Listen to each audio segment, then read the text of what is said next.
Bismillahirrahmanirrahim. Assalamualaikum warahmatullahi wabarakatuh. Selamat sore semuanya. Hari ini kita bertemu kembali perkuliahan pertemuan ke-13. Nah, yang mana pertemuan ke-13 ini pertemuan terakhir menjelang libur Idul Fitri. Yang mana kita kan untuk perkuliahan akan libur dari tanggal 17 Mei ya, sampai 6 Juni. Berarti kita masuk lagi 8 Juni dan untuk perkuliahan lagi di IT Security berarti tanggal 9 Juni ya 2020. Nah, di sini kita akan membahas mengenai TCP atau IP. Nah, sebelum ke pembahasan TCP atau IP, ya kita harus tahu dulu apa itu protokol. Nah, jadi gini, ada analoginya. Jadi ketika ingin membuat sebuah bangunan, nah tentunya kita butuh yang namanya blueprint. Nah, bagaimana pondasinya, desain internalnya, desain eksternalnya, tata letak ruangnya, hingga alus kelistrikan, itu gas pembuangan atau pembuangan asap dan sebagainya. Nah, dengan adanya blueprint tersebut, ini semua pihak yang mengerjakan bangunan tersebut akan bisa bekerja dengan baik, dari tukang listrik, tukang cat, interior, desain, dan yang lainnya. Jadi bisa mengikuti acuan yang sama. Nah, jadi protokol itu merupakan cara agar setiap perangkat yang berbeda-beda saling berkomunikasi dengan efektif, baik secara perangkat lunak maupun perangkat keras. Nah, di sini untuk pengertian TCP atau IP adalah sebuah perangkat lunak jaringan komputer yang terdapat dalam satu sistem dan memungkinkan komputer satu dengan komputer lain dapat mentransfer data dalam bentuk grup network atau jaringan. Nah, untuk TCP ini biasa disingkat dengan TCP singkatan dari Transmission Control Protocol. Nah, untuk IP singkatan dari Internet Protocol. Nah, TCP atau IP menjadi satu nama karena fungsinya selalu bergandengan satu sama lain dalam komunikasi data. Gitu. Nah, sedikit sejarah tentang OSI dan TCP ya. Nah, sekedar mengingat, jadi jika belum paham mengenai network atau model secara keseluruhan, maka sebenarnya harus tahu dasarnya dulu gitu. Tapi gak apalah, ini kan hanya pengantarnya. Nah, jadi dahulu sebelum ada networking model, sebelum adanya TCP atau IP itu atau protokol, jadi setiap vendor membuat standar proprietary mereka sendiri. Nah, misalnya IBM dengan networking, jadi modelnya yang dikenal dengan System Network Architecture atau ISNA di tahun 1970.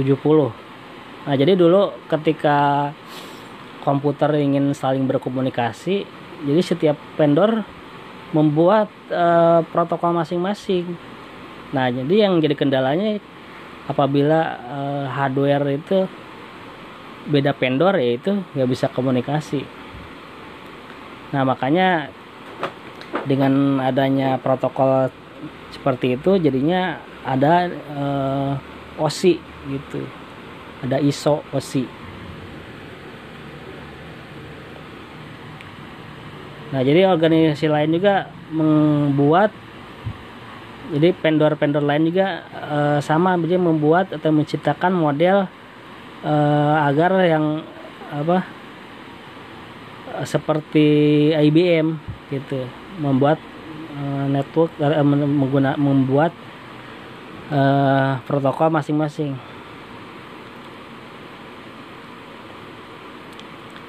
Nah, jadi keadaan yang seperti ini kurang bagus gitu.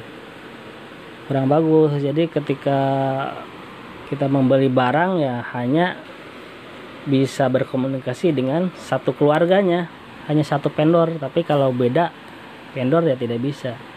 Nah, tentu keadaan ini ya gak bagus, sehingga International Organization for Standardization atau disebut dengan ISO. Nah, dia mengambil peran untuk mengatasi hal ini dengan membuat standar yang kita kenal dengan OSI.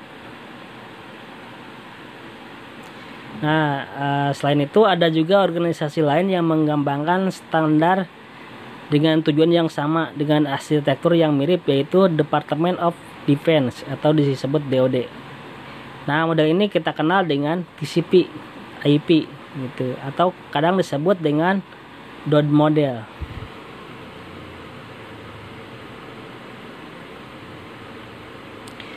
Nah, di saat ini dunia jaringan komputer sudah mengacu ke standar yang sama, gitu, yakni ke TCP IP ya. Jadi bukan ke OSI.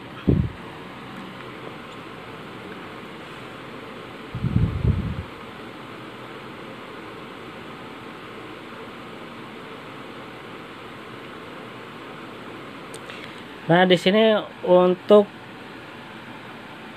fungsi TCP-nya, secara umumnya TCP ini digunakan untuk mengirim file dalam satu jaringan. Nah, jadi misalkan kita membangun LAN, local area network, misalkan di lab gitu ya, kan itu satu jaringan. Nah, ketika misalkan dari PC 1 ke PC 10 ingin mengirim data, nah ini menggunakan TCP gitu. Nah, kemudian TCP ini sering dimanfaatkan untuk keperluan remote login. Nah, jadi misalkan remote login itu jadi bisa login jarak jauh gitu. Jadi dengan jaringan, nah kita bisa login jarak jauh. Misalkan kita sebagai IT, nah kita tidak harus bekerja di rumah karena ada jaringan gitu. Jadi kita bisa meremote dari rumah. Jadi tanpa harus ke kantor ya kita bisa tetap bekerja. Jadi gitu manfaatnya TCP atau IP itu seperti itu.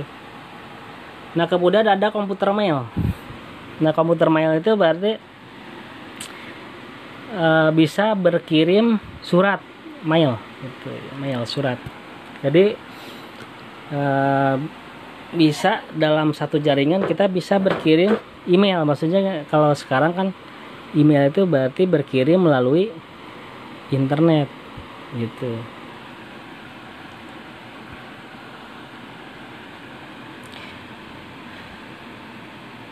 Nah, untuk TCP saat ini dipergunakan dalam banyak jaringan komputer LAN. Kalau LAN itu local area network.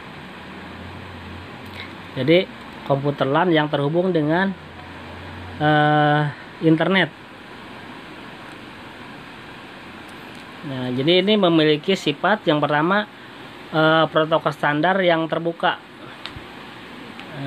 Jadi gratis dan dikembangkan terpisah dari perangkat keras komputer tertentu. Nah, karena itu protokol ini banyak didukung oleh vendor perangkat keras, sehingga TCP ini merupakan pemersatu perangkat keras komputer yang beragam merek. Nah, begitu juga sebagai pemersatu berbagai perangkat lunak beragam merek, sehingga walau memakai perangkat keras dan perangkat lunak yang berlainan, komputer-komputer lain dapat berkomunikasi data melalui internet gitu. Jadi kalau sekarang itu walaupun kita mereknya berbeda-beda gitu, bermacam-macam, nah, saling support, jadi saling bisa digunakan. Beda zaman dahulu pas sebelum ada TCP ya masing-masing vendor masing-masing yang bisa berkomunikasinya. IBM hanya dengan IBM gitu. Jadi selain IBM ya nggak bisa berkomunikasi gitu. Nah, kemudian untuk TCP ini berdiri sendiri dari perangkat keras jaringan apapun. Jadi sifatnya ini memungkinkan TCP atau IP bergabung dengan banyak jaringan komputer. Nah, TCP ini bisa beroperasi melalui sebuah Ethernet, sebuah jaringan dial-up secara virtual maupun berbagai media fisik transmisi data. Jadi dia berdiri sendiri. Nah, jadi bisa bebas gitu. Dia bisa masuk kemanapun gitu. Jadi ikut hardware-nya atau software-nya yang bisa masuk ke semua jaringan, semua vendor gitu. Nah, kemudian bisa dijadikan alamat umum sehingga setiap perangkat yang memakai TCP akan memiliki sebuah alamat unik dalam sebuah jaringan komputer lokal atau dalam jaringan komputer global seperti internet. Nah, gitu. Jadi IP itu atau TCP bisa dijadikan alamat. Jadi kalau kita mengirim data, mengirim barang kan harus ada alamat tujuan. Nah, IP juga sama. Jadi memiliki alamat yang unik. Berbeda-beda.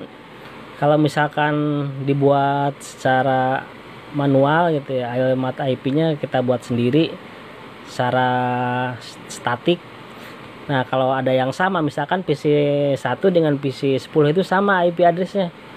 Nah, biasanya di monitor itu akan muncul IP address konflik gitu. Jadi IP address-nya ada yang sama, jadi bermasalah. Jadi harus dirubah. Nah, untuk manfaat adanya TCP atau IP,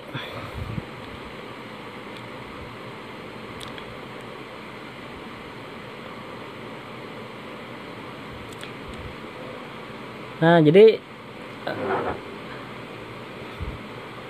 karena networking model yang digunakan sekarang adalah TCP atau IP, maka produk-produk internet jadi sekarang itu sudah mengadopsi TCP atau IP. Nah, contohnya jika saat ini kita membeli sebuah flash disk yang menerapkan TCP, ya artinya kita bisa menggunakan di laptop atau di komputer semua perangkat yang berbeda gitu. Jadi semua sama. Nah, atau misalnya saat kita ingin membuat sebuah infrastruktur jaringan yang baru, nah sebelum ada TCP ya, kita harus membeli perangkat lunak yang satu merek. Kalau dari router, switch, firewall, server, jadi semuanya harus sama. Kalau misalkan dari IBM ya berarti semua merek harusnya IBM. Nah, kalau sekarang tidak seperti itu. Jadi karena vendor saat ini bisa saja unggul di perangkat router namun tidak begitu di firewallnya. Misalkan ingin menggunakan router dan switch Cisco. Nah, namun BIM begini memilih menggunakan Palo atau Alto firewall gitu. Jadi tidak masalah. Jadi kita bisa mengimplementasikan routing protokol ring aggregation jadi tanpa ada kendala kompatibilitas. Jadi karena semuanya sudah menggunakan TCP/IP gitu. Jadi bebas gitu ya.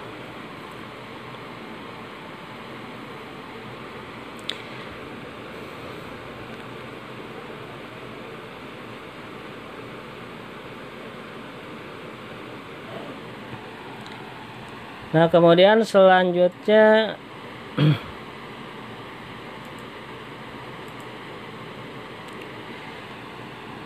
IP address.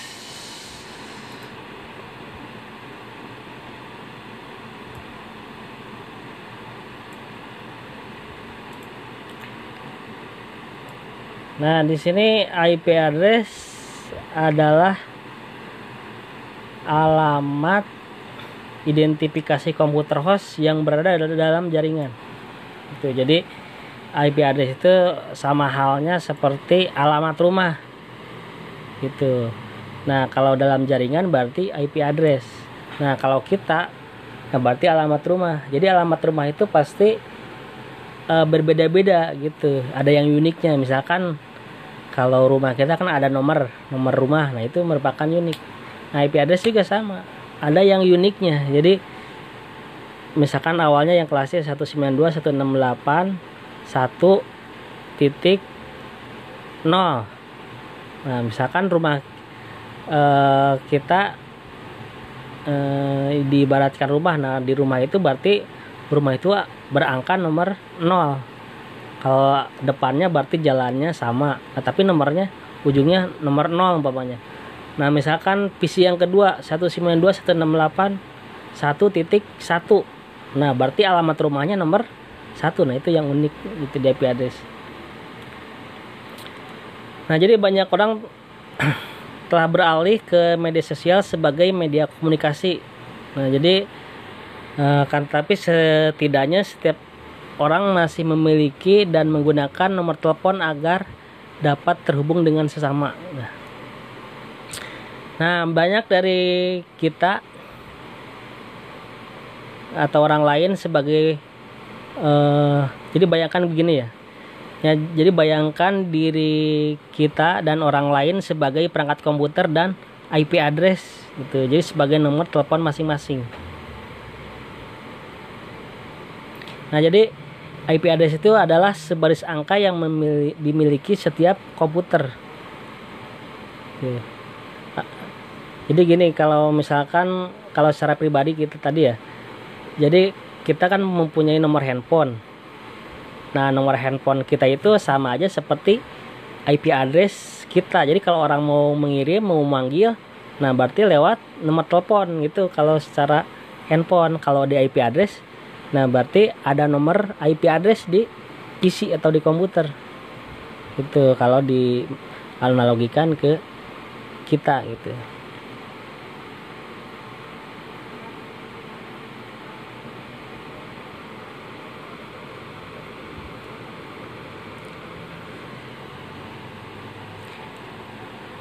Nah, di sini dengan adanya IP address, maka data yang dikirim oleh host atau komputer pengirim dapat dikirim lewat protokol TCP hingga sampai ke host komputer yang dituju gitu. Jadi bisa dikirim lewat TCP. Jadi ketika membangun sebuah jaringan tentunya kita akan membuat IP address. IP address. Jadi kalau secara statis ya, lain hal kalau yang dinamis. Tapi memang yang dinamis juga awalnya dibuat dulu kan. Kita menggunakan kelas apa dulu. Nah, kalau udah dibuat bisa kelas C. Nah, awalnya mulainya dari IP berapa. Jadi berakhir sampai IP berapa gitu. Jadi udah ada pengaturannya juga gitu.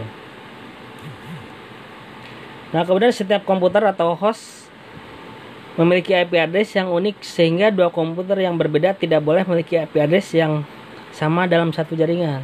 Nah, jadi dalam satu jaringan tidak boleh ada yang sama. Misalkan yang nomor PC nomor 5 192.168.10.5. Nah, kemudian PC yang 20 192.168.10.10.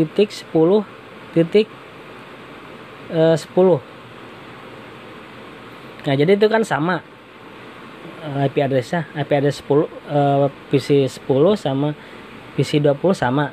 Nah, kalau sama itu nanti dia tidak akan bisa menerima data gitu. Jadi akan terjadi konflik. Jadi sama aja misalkan orang nih. Nah, misalkan Agus. Nah, Agus ini memiliki alamat misalkan di Tangerang. Misalkan di Jalan Sempati nomor 5 gitu. Nah, kemudian si Udin juga ternyata dia bikin sendiri misalkan Jalan Sempati nomor 5. Nah, itu akan terjadi konflik, terjadi masalah. Misalkan ada ngirim paket, nah yang ngirim paket akan bingung mana nih yang benar. Nah, kemungkinan yang punya alamat rumah juga kalau dua begitu jadi perselisihan, berebut gitu. Nah, makanya tidak boleh ada alamat IP yang sama. Jadi biar tidak terjadi konflik. Nah, untuk format IP address dinyatakan dalam struktur bilangan biner. Nah, yang terdiri atas 32 bit dengan bentuk angka biner yaitu 1 1 0. Jadi kan kalau biner mah ada 0 dan 1 gitu. Jadi jumlahnya 32 bit. Jadi angka 1 dan 0. Jadi kalau biner itu tidak ada angka selain 0 dan 1. Gitu. Mau ditambah, mau dibagi, mau ditambah, mau dikali.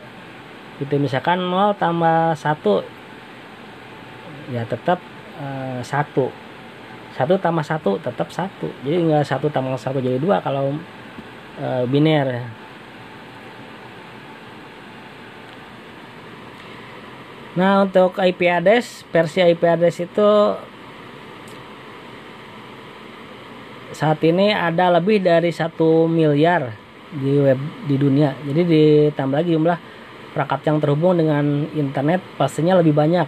Nah, jadi karena adanya banyak, nah kini ada 2 versi IP address yang digunakan, yaitu ada IP versi 4 dan IP versi 6. Nah, jadi kalau misalkan IP versi 4 sudah penuh, nanti ke IP versi 6 gitu.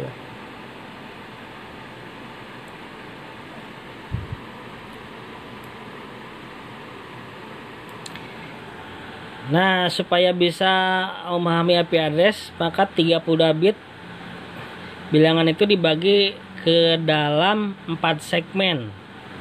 Nah, yang masing-masing berisi 8 bit. Nah, ke 8 bit itu biasanya disebut dengan oktat.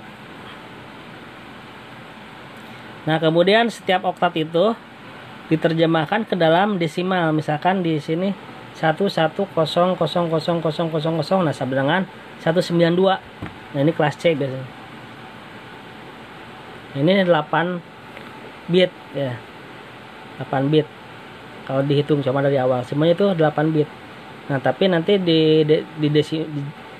diterjemahkan ke desimal yang paling bawah jadi angka 2.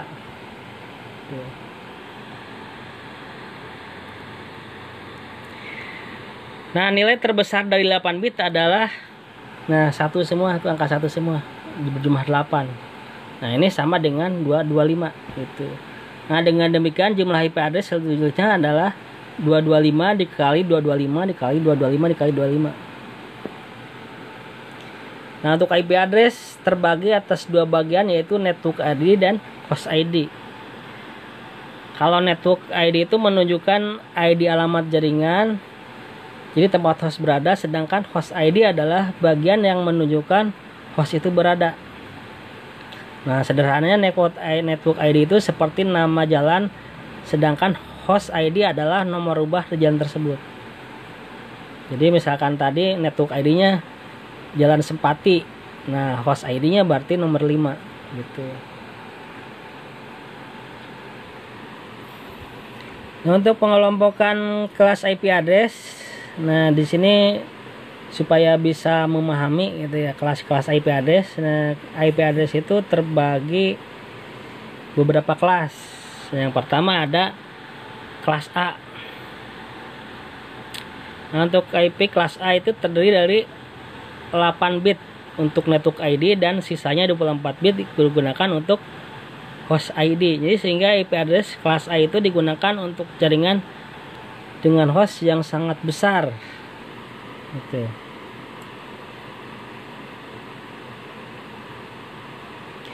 Nah, contoh IP addressnya 120.31.45.18. Nah, jadi network ID-nya itu 120 yang awal.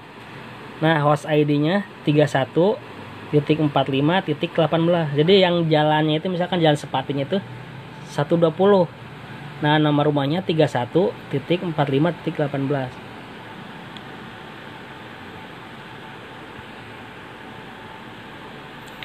Nah, kemudian ada lagi kelas B. Nah, kalau kelas B terdiri dari atas 16 bit untuk network ID dan sisanya 16 bit digunakan untuk host ID. Sehingga IP address kelas B digunakan untuk jaringan dalam jumlah host tidak terlalu besar. Nah, pada 2 bit pertama diberikan angka 10. Gitu. Contohnya misalkan 150.70.60.56. Nah, untuk network ID-nya 150.70. Host ID-nya 60.56. Nah, jadi IP di atas merupakan host dengan nomor 60.56 pada jaringan 150.70.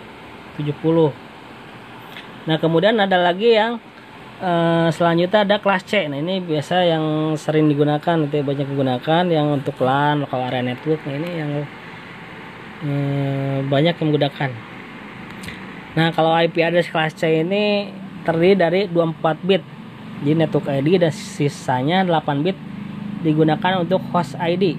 Sehingga IP address kelas C ini digunakan untuk jaringan yang berukuran kecil atau kelas C, biasanya untuk local area network.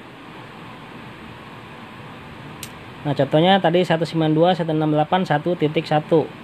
Nah network ID nya 192.168.1, host ID nya .1 yang terakhir. Nah jadi yang host ID nya bisa berubah-ubah gitu kan, nomor rumah.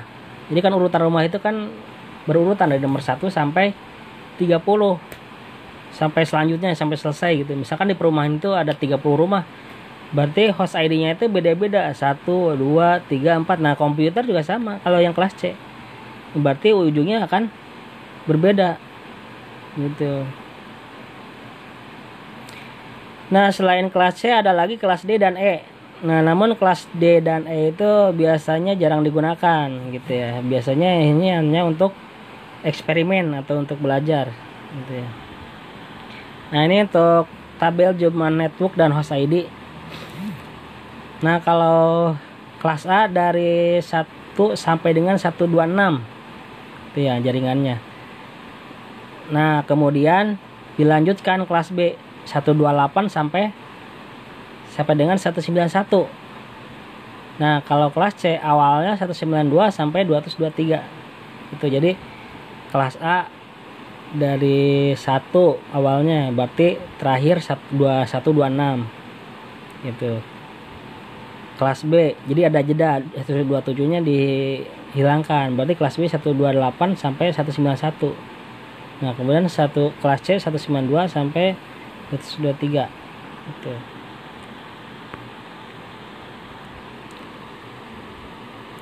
Nah kemudian selanjutnya ada subnet mesh.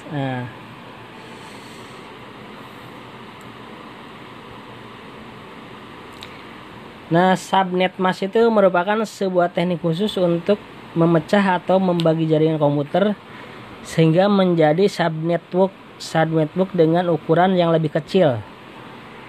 Nah jadi kegiatan pemecahan ini dinamakan dengan subnetting dan hanya bisa dilakukan terhadap IP address yang terdiri dari kelas A, B, dan C gitu. Nah, melalui teknik subnetting, jadi sebuah jaringan komputer bisa memunculkan tambahan network. Nah, meskipun pengerjaan kegiatan ini dapat menimbulkan dampak lain berupa pengurangan jumlah maksimal host yang terdapat dalam tiap network.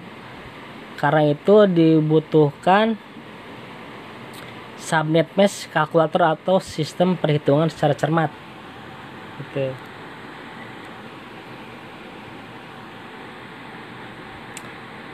Nah jadi nilai subnet mesh itu berfungsi untuk memecah atau memisahkan network ID dengan host ID. Jadi subnet mesh itu diperlukan oleh TCP untuk menentukan apakah jaringan yang dimaksud adalah jaringan lokal atau non lokal.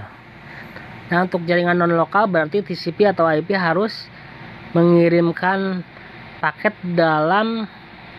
data melalui sebuah router. Nah dengan demikian diperlukan address mesh untuk menyaring IP address dan paket data keluar masuk jaringan tersebut. Nah untuk network ID dan host ID di dalam IP address dibedakan oleh pengguna subnet mesh. Jadi masing-masing subnet mesh menggunakan pola nomor 32 bit yang merupakan bit group dari semua satu. Jadi yang menunjukkan network ID dan semua 0 yang menunjukkan host ID dari versi IP address. Ya contohnya bisa untuk kelas jadi subnet mesh untuk internet address kelas A nih. Bit subnetnya yang dengan biner ya. Nah kemudian subnet meshnya 225.0.0.0. Nah itu kelas A. Kelas B itu beda, 225 nya ada 2 gitu. Kelas C 225 nya ada 3 gitu.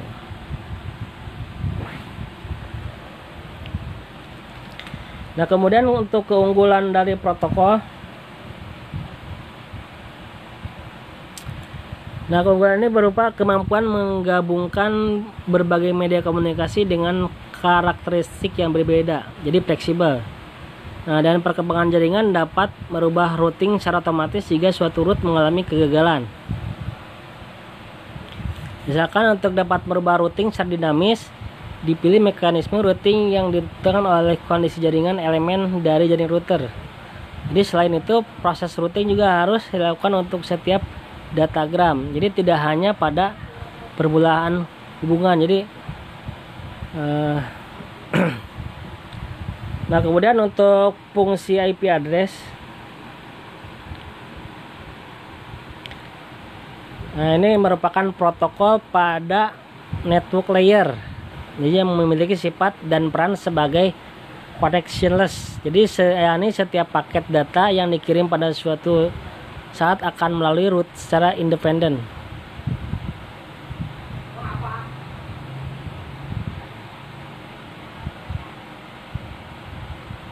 Nah kemudian ada unreliable atau ketidakhandalan, adalah protokol IP tidak menjamin datagram yang dikirim pasti sampai ke tempat tujuan. Nah ia hanya melakukan best effort delivery, yakni melakukan usaha sebaik-baiknya agar paket dikirim tersebut sampai ke tujuan.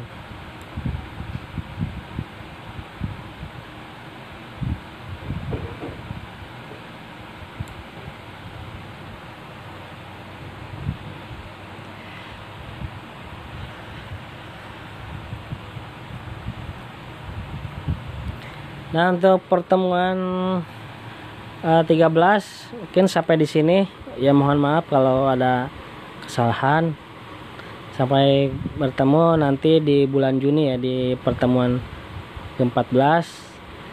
Ya sebelum walaupun sekarang belum Idul Fitri, tapi karena kita akan libur ya, tidak akan bertemu lagi, perkuliahan lagi, ya saya ucapkan selamat Idul Fitri bagi yang merayakannya gitu ya. Selamat berlibur ya. Ini pertemuan terakhir menjelang Idul Fitri. Jadi minggu depan tidak ada perkuliahan. Mohon maaf apabila ada sikap atau bahasa yang tidak berkenan. Mohon maaf lahir dan batin gitu. Sampai di sini pertemuan hari ini. Selamat sore. Wassalamualaikum.